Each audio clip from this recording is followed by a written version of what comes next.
எழுப்பப்பட்ட கேள்விகளுக்கு உரிய பதில் வந்ததா அப்படின்றதான். அல்ல, நிச்சயமா பல கேள்விகளுக்கு வரல. நீங்க இப்ப இன்னைக்கு கேட்டது மாதிரி இன்னைக்கு கூட நரேந்திர மோடி அவர்களுடைய பெயரை வன்னியரசு அவர்கள் பயன்படுத்தினதுக்கு அதை அவை குறிப்புல இருந்து நீக்கணும் அப்படின்னு ஆதவர்ஜுனா அவர்களே எழுந்திருந்து சொல்றாரு.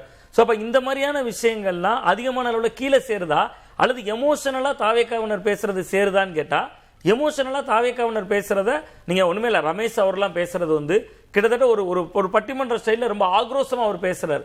அந்த விஷயங்கள்லாம் வந்து டக்குன்னு கிரவுண்ட்ல போய் வேற லெவல்ல ரீச் ஆகிட்டே இருக்கு. அப்ப திமுகவுக்கு அந்த இடம் வந்து ஒரு தொய்வை தருது அப்படின்னு தான் நான் பாக்குறேன். பல விஷயங்களுக்கு பதில் இல்லை.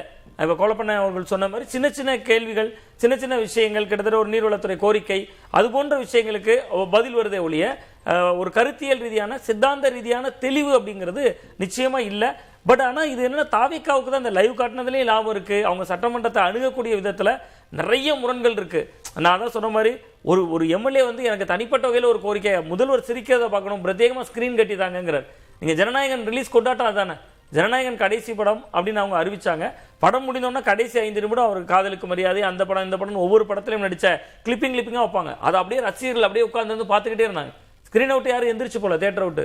கடைசி 3 நிமிடம் அது மட்டும்தான் விஷுவலா ஓடும். அந்த மனநிலையிலேயே ஒரு சட்டமன்ற உறுப்பினரே கோரிக்கை வைக்கிறார். அப்ப அந்த மாதிரியான இடங்கள் இருக்குல்ல. இன்னைக்கு ஒண்ணுமே இல்லை, எங்களுக்கு கார் வேண்டாங்கிறாங்க திமுகவினர் சொல்றாங்க, எங்களுக்கு கார் வேண்டாம், எங்க சட்டமன்ற உறுப்பினர் கார் வேண்டாம். இந்திய கம்யூனிஸ்டும் அதான் சொல்லுது. தலி ராமச்சந்திரனும் அந்த குரலை சொன்னாரு. அப்ப அந்த கார் வேணான்னு சொன்னதை, அது கார் வேண்டாம்னு சொன்னதுக்கு பதில் சொல்லியிருக்கலாம். ஆனா அதை கூட எப்படி மாத்துறாங்க, நீங்க மட்டும் அரசு பங்களா வேணும்னு கேட்டீங்க, என்கிட்ட தானே பொதுப்பணித்துறையில கடிதம் கொடுத்தீங்க அப்படிங்கிறாங்க. நீங்க அரசு பங்களா கொடுக்கறது நான் எப்படி பாக்குறேன் அப்படின்னா, கார் வேணாம் அப்படின்றதையே சோசியல் மீடியால ஒரு நமக்கு ஒரு குட் இம்ப்ரெஷன் கிரியேட் பண்ணிக்கலாம் அப்படின்னு திமுக கையில் எடுத்த ஒரு ஸ்ட்ராட்டஜியா இல்ல நீங்க அந்த கார், அது ஒரு விஷயத்தை மட்டும் நீங்க அது ஒரு முக்கியமான ஒரு விஷயம் நான் என்ன சொல்ல பாக்குறேன்னா, கார் எல்லாரும் எம்எல்ஏக்களுக்கு கொடுக்குறோம்னு முதல்வர் ஏன் சொல்றாரு? நிறைய பேர் புது எம்எல்ஏக்கள் வந்திருக்காங்க, அவங்களுக்கு கார் வைக்க கூட. அது நேற்று அது முதல்வர் அதுல பெற்ற வெற்றி என்னன்னா, எங்கள் கட்சியை சேர்ந்த பெரும்பாலான எம்எல்ஏக்கள் ஏழைகள், சமூகத்தின் கீழ் மட்டத்தில் இருப்பவர்கள், அவர்களுக்கு கார் வாங்குவதற்கு கூட வசதி இல்லை, அப்படிப்பட்டவர்கள் எல்லாம் ஜெயிக்க வச்சு இன்னைக்கு சட்டசபைக்கு வந்திருக்கிறாங்க. சோ அவங்களுக்கு கார் கொடுக்கிறோங்கிற ஒரு இமேஜும் கிரியேட் ஆயிருக்கு. அவர் எந்த எண்ணத்துல சொன்னாரு அது வேற, எம்எல்ஏக்களுக்கு வேலை போகலாம், அதுக்கெல்லாம் அது ஒரு. ஆனால் அவர் உருவாக்க நினைத்த ஒரு பிம்பம் என்ன தெரியுமா? நாங்கள் வந்து இந்த சமூகத்தில் இருக்கக்கூடிய அடிமட்டத்தில் உள்ள எல்லா மக்களையும் அரசியலுக்கு கொண்டு வந்து அவர்களுக்கு அதிகாரம் கொடுத்து எம்எல்ஏக்கெல்லாம் மந்திரிகள் ஆகிட்டா அவங்களுக்கு வந்து கார் கூட இல்லாத லெவலில். ஆனா எந்த எம்எல்ஏ எனக்கு காரும் இல்லை காதல் இல்லைன்னு சட்டப்பேரவையில் சொன்னாரோ அவரே அவருடைய அபிடவிட்ல காரு வச்சிருக்கிறாரு. நீங்க அந்த அவருடைய அவங்க வெற்றி பெற்றவர்களோட பார்த்தீங்கன்னா 78% வந்து குரோர்பதிகள் எல்லாமே இருக்கிறாங்க. என்ன காரு தான் வச்சு வாங்கணும் இல்லை, இது கொடுக்கறதுல ரெண்டாவது விஷயம். டேட்டா சொல்லுது 107 பேர் ஜெயிச்சிருக்காங்க, 32 பேருக்கு தான் கார் இல்ல. அது கூட அவங்க சிலர் காட்டியிருக்கலாம். இப்ப நம்ம எடுத்த தமிழ்நாட்டில் வந்து மரிய வில்சன் வந்து அவர் கார் இல்லைன்னு காட்டியிருக்கிறார் சார். இப்போ கலைஞர் இதுல வந்து நீங்க வந்து நமக்கு முதல்வர் சிவாஜி, இது நம்ம சிவாஜின்னு தான் வருது, நம்ம மு.க. ஸ்டாலின் அவர்களே கார் இருக்கதா காட்டலை. சரி, அவருக்கு பேர்ல கார் ரெஜிஸ்டர் பண்ணியிருக்கிறாரு. இன்னைக்கு தமிழகத்தில் ஒருத்தர் வந்து எம்எல்ஏ வரைக்கும் வந்திருக்கிறாருன்னா இடதுசாரிகளை விட்டுருங்க, ஏன்னா அவங்க கையிலேருந்து காசு செலவு பண்ண முடியாது, கட்சி தான் செலவு பண்ணணும், கட்சி தான் அவங்கள நிரூபிக்கிறார், அவங்களுக்கு உதவியாகும்னு அன்னைக்கு வந்து ஆதவர்ஜுனாவும் சொல்றாரு, அண்ணன் மாரிமுத்து போன்றவர்களுக்கு அது உதவும்னு சொல்றாரு. பட் விஜய் ஒரு பெரிய பிம்பத்தை உருவாக்குறதுல அது வெற்றி பெற்றிருக்கிறாரு. ஆனா அதை திமுக காரங்க வேண்டான்னு சொல்லச்சில. சாமிநாதன் சொன்ன மாதிரி ஒரு எதிர்கட்சி தலைவருக்கு கேபினட் அந்தஸ்து பங்களா உண்டு.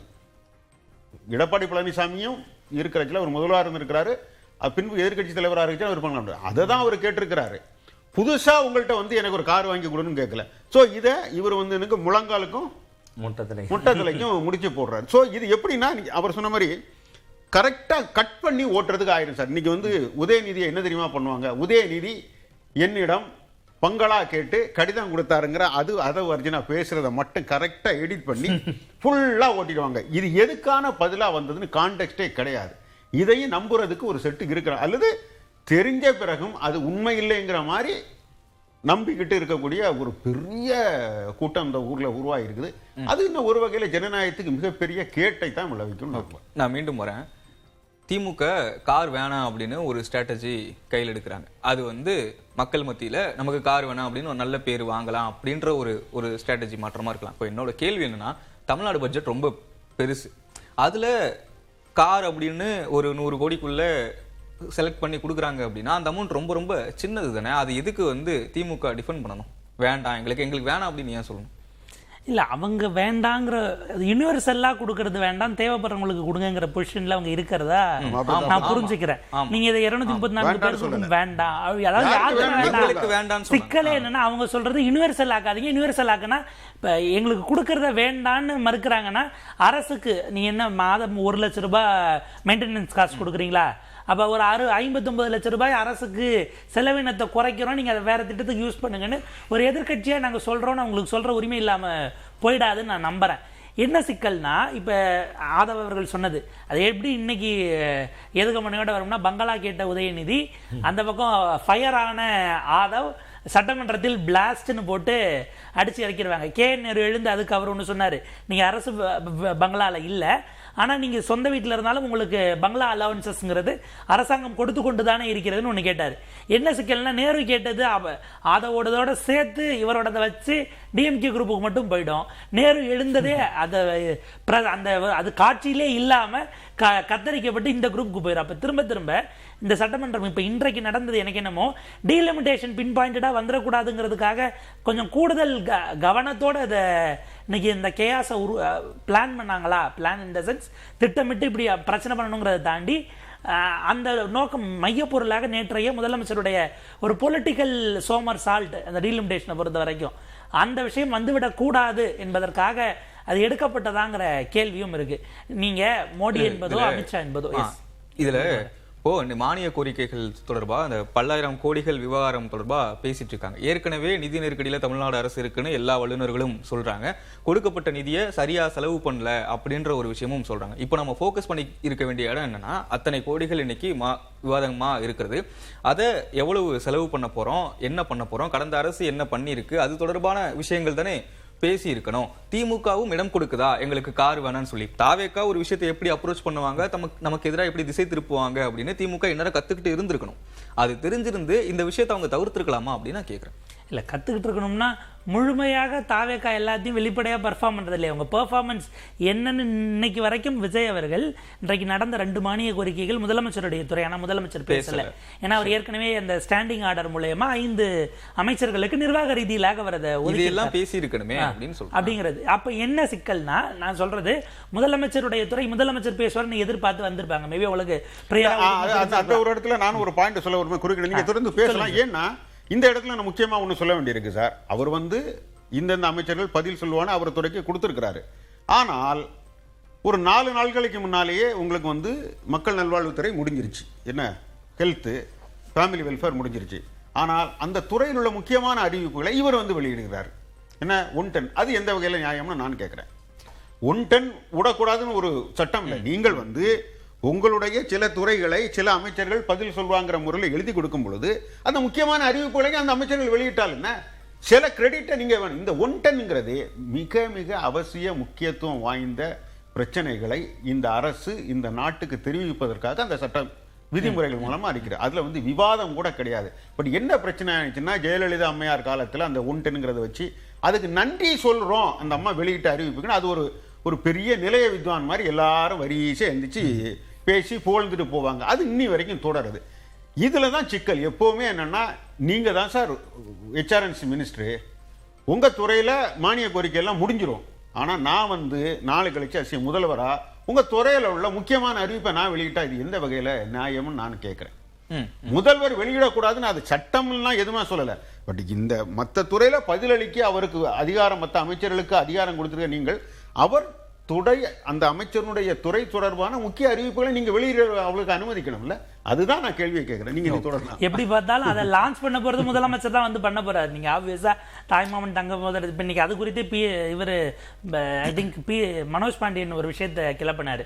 நீங்க மோதிரம் ப்ரொக்யூர்மெண்ட்ல நீங்க எப்படி மெடிக்கல் டிபார்ட்மெண்ட் அவங்க போர்டுல இருந்து நீங்க செய்ய முடியும், அதுக்கான எக்ஸ்பர்டைஸ் நமக்கு கிடையாது இல்லை அப்படின்னும் போது நீங்க தாய் செய் பெட்டகம் கொடுக்கும் போதெல்லாம் நீங்க இதுல இருந்து தான் கொடுத்தீங்க அப்படிங்கிற மாதிரி அமைச்சர் அருண்ராஜ் ஒரு பதில் சொன்னாரு.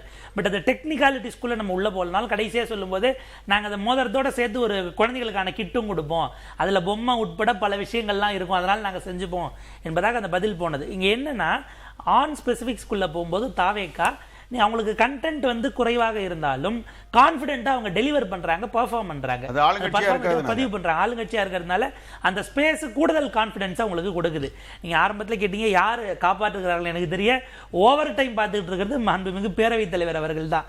அது எந்த இடத்துலையும் அவர் ஒரு சீனியராகவும் இருக்கிறார், அவருக்கு ஒரு நீண்ட பயணம் இருக்கிறது, அதை ஒரு பேலன்ஸாக கொண்டு போக முடிங்கிறதுக்காக அவரால் முடிந்த வரைக்கும் எதிர்க்கட்சி தலைவரே அதை சொல்லக்கூடியது. நீங்கள் அளவுக்கு அதிகமாக நீக்கக்கூடிய இடத்துக்கு நீங்கள் செய்கிறீங்க என்றால் அது இன்னொரு வகையில் அமைச்சர்கள் அவசரப்பட்டு பேசுகிறார்கள் என்கிற வகையில் அது பேரவைத் தலைவருக்கான பாராட்டா அல்லது நமக்கு அமைச்சரவையில் இருக்கிறவர்களுக்கு மீதான ஒரு விமர்சன பார்வையை அவர் வைக்கிறார், அவங்க இன்னும் பண்பட வேண்டி இருக்குதுன்னு வைக்கிறாராங்கிறது பொலிட்டிக்கல் ஸ்டேட்மெண்ட்டாக எடுத்துக்கலாம். ஒரு வகையில் யோசிச்சோம்னா கடந்த காலத்தில் அமைச்சர்கள் எல்லாம் சபாநாயகரின் மீது பேச விடலைன்னு வருத்தமா இருப்பாங்க. இன்னைக்கு பேச பேச பேச அவர் நீக்கிட்டு வராருங்கிற அளவுக்கு அப்பா அவர்களை கம்பேர் பண்ணும்போது அப்பா அவர்கள் பல நேரங்கள் அமைச்சர்களுக்கும் முன்பாக அவரே கவர்மெண்ட்டை டிஃபெண்ட் பண்ற இடத்துக்கெல்லாம் சில இடங்கள்ல சிஎம்ஏ ஒரு தடவை சொல்லிட்டாரு, நான் உங்களை இது பண்றது பதில் வேற ஏதாவது பண்ணியிருக்கலான்னு கூட சொல்லிட்டாரு. ரொம்ப குறுக்கிட்டு பேசுற சமயத்துல கல்யாண அரங்கத்தில் நடக்கச்சில சொல்லிட்டு இருக்கிறச்சில அவர் சொல்லிட்டாரு, நான் உங்களை ஸ்பீக்கர் ஆக்குறது பதில் வேற ஏதாவது பண்ணியிருக்கலாம்னு கூட அன்னைக்கு சொல்லிட்டாரு. ஸ்டாலின் சொன்னது எனக்கு இன்னும் காதுல அப்படியே இருக்கு. அப்ப அந்த அளவுக்கு இல்லாம அந்த அந்த அந்த செங்கோல் விளையாம இருக்கிறதுக்கான முயற்சிகள் அப்படிங்கிற வகையில் அந்த சேருக்குரிய விஷயங்கள் அவர் செய்கிறார். என்ன சிக்கல்னா சபாநாயகர் அவர்களால் இப்போ இன்னைக்கு மோடி என்பதோ அமித்ஷா என்பதோ எப்போது அன்பார்லிமெண்ட்ரி ஆச்சுன்னு நமக்கு தெரியல. இதெல்லாம் இப்போ தத்துவ ரீதியில அல்லது பொலிட்டிக்கலாக இதை டிஎம்கே கொண்டு வருவாங்களா? ஏன்னா ட்ரிபிள் தலாக் வக்ஃபெல்லாம் அவர் கோட் பண்றாரு. வக்ஃப் சட்டத்தை எதிர்த்து வழக்கு தொடுத்தவர்கள் ஒருவர் நம்முடைய இன்றைய முதலமைச்சர், அவர் சார்பில் ஒரு வழக்கே ஒன்று உச்சநீதிமன்றத்தில் போடப்பட்டது. அப்போ நீங்கள் பாஜகவுக்கு எதிர்ப்பு அல்ல, இப்போ நீங்கள் ஸ்டேட் சென்டருக்கு சம்பந்தப்பட்ட விஷயங்களை பேசும்போது மத்திய அரசுக்கு ரெஃபரன்ஸே கொடுக்க வேண்டாம் என்பது ஒரு புது விதமாக இருக்கிறது.